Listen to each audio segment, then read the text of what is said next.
অগ্রণী ব্যাংকে আমার লকার, আর একটা ব্যাংকে পূবালী ব্যাংকে, সে পাকিস্তান আমল থেকে গহনাগাটির লকারই আমি রাখি, আমরা রাখতাম, এটা আমাদের পারিবারিক সবার। 1981 সালে আমি যখন ফিরে আসি, জিয়াউর রহমান যখন বেঁচে ছিল আমাকে কিন্তু 32 নম্বরে ঢুকতে দেয়নি। জিয়া যখন নিহত হলো এরপরে সাত্তার সরকার অর্থাৎ বিএনপি সরকার ক্ষমতায় 12 জুন 32 নম্বর আমার কাছে হস্তান্তর করবে। ধুলাবাড়ি ময়লার সমস্ত ভরা জায়গা, রক্তের দাগ সব ওখানে আমার কাছ থেকে সই করালো 72 পাতা, বললাম আমি আইনজীবী দ্বারা করবে, বাড়িতে তো মার্ডার হয়েছে, না সেটা হবে না। তারপরে প্রচার, কত শতকরি সোনা দানা পাওয়া গেছে, এই পাওয়া গেছে, হ্যাঁ পাওয়া তো যাবে, আমরা তো ভেসে আসা পরিবার না। আজকে আবার অগ্রণী ব্যাংকে তালা ভেঙেছে, কেন তালা ভাঙলো? চাবি তো আমার কাছে, আমি তো এখনো জীবিত আছি।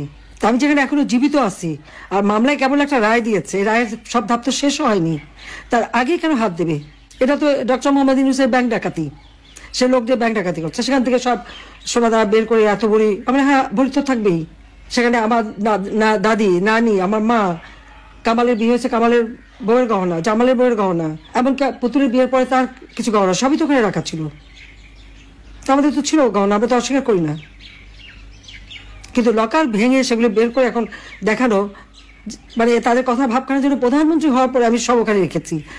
আমি চ্যালেঞ্জ দিচ্ছি যে প্রধানমন্ত্রী হওয়ার পরে কবে আমি অগ্রণী ব্যাংকে যে লকার খুলে এসেছি আর জিনিস রেখে এসেছি, সেই লগবুক বের করা হোক, দেখা হোক।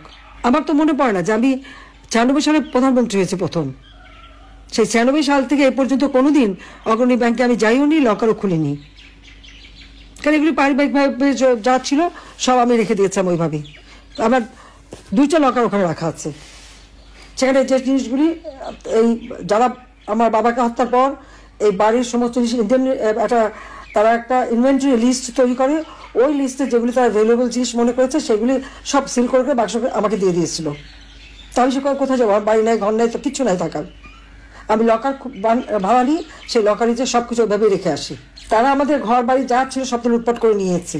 32 নম্বর বাড়িতে আমরা জনগণকে দান করে দিয়েছিলাম, সেটা প্রথমে আগুন দিল, তারপরে লুট করে ভাঙলো উল্টোটা দিয়ে।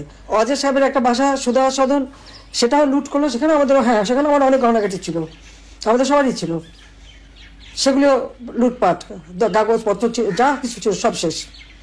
তারপরে আগুনও দিল। গণভবন সব তো আমরা সব ফেলে দিয়েই তো চলে এসেছি, তো সেই গহনাগাটিগুলি দেখায় না কেন? সেগুলি কার পকেটে গেল? শুনছিলাম যে ইউনূস সাহেবের বড় মেয়ে নাকি এসেছিল, অনেক নাকি হীরার গহনা নিয়ে গেছে, তাহলে কি এগুলি আমাদেরগুলি নিয়ে গেল নাকি? ইউনূস তো নিজেও ঢুকেছিল ওই বাড়িতে সবাই মিলে, সেটা আমার প্রশ্ন। কিন্তু একটা লকার ভাঙতে গেলে, যে এখানে আমি এখনো জীবিত, চাবি আমার কাছে, পারমিশন ছাড়া এই লকারটা ভাঙে কিভাবে? আমাদের পারিবারিক একটা ঐতিহ্য আছে এবং আমাদের অবশ্যই পারিবারিক সমস্ত সম্পদ নিশ্চয়ই ছিল, আছে। আমার নানির যত গহনাগাটি ছিল, এখন ওখানে সে গহনাগুলি দেখাক, অনেক পুরোনো আমলের গহনা।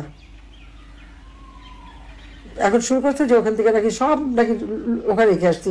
সেখানে আমি সব দেশবাসীকে আপনাদের মাঝেই বলতে চাই যে লাস্ট কবে গেছে আমি লকার খুলেছি আর কবে কি রেখেছি, ব্যাংকে কিন্তু ওগুলো হিসাব থাকে, সেটি দেখে যেন কথা বলে। তারা একের পর এক বাবা মা ভাই সব কেড়ে নিয়েছে, বাড়িঘর তারাও নিয়ে নিচ্ছে।